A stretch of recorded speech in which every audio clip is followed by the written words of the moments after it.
Have you ever had a time in your life where somebody, maybe it was your father, maybe your mother, maybe just another influential person in your life, told you to do something and you opted to do your own thing instead?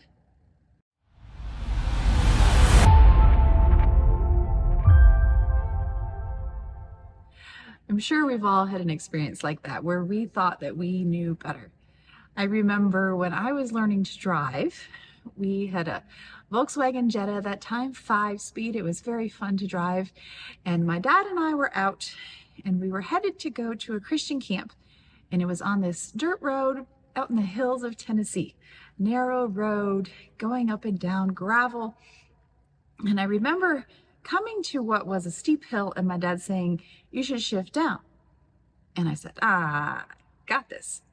If I need to shift up the hill, I'll do it there. And he was like, "I think you should shift down now."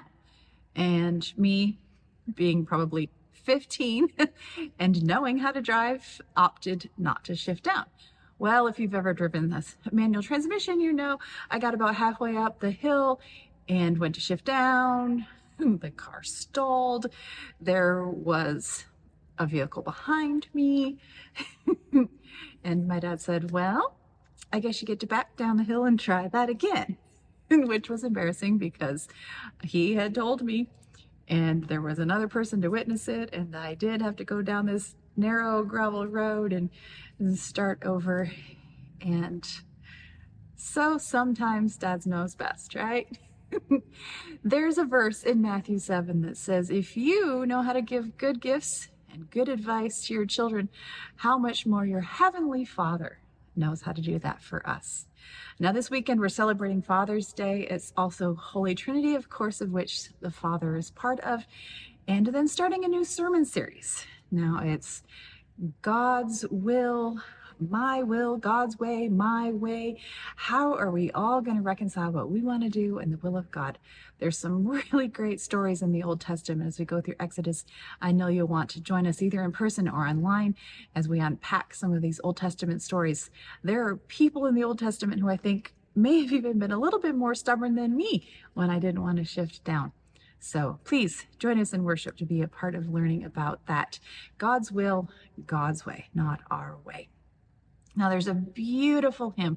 It's probably one of my favorites, and I love a lot of hymns, but there's just something very powerful and very confident about this hymn that we have in our hymnal, and it's been around for like 350 years. It has definitely withstood the test of time. It was written by the German Georg Neumark, and he wrote it when he was just about 21 years old, and he had saved up his money and he was going to school, and on his way, he was robbed. He was not able to go to school that year because he had to work, and all he'd been left with was just his prayer book and his desire. And he wrote this hymn sort of as a response to that, because at that point in his life, he had to trust that God had a plan. So this song, "If you but trust in God to guide you," let me read you the words. "If you but trust in God to guide you and place your confidence in Him, you'll find Him always there beside you to give you hope and strength within. For those who trust God's changeless love, build on the rock that will not move." So sometimes we want to trust ourselves or our own opinions, our own experiences, but I think it's important to remember that if we trust His changeless love, then we will have that firm foundation to build on. I'm going to play an arrangement for you now.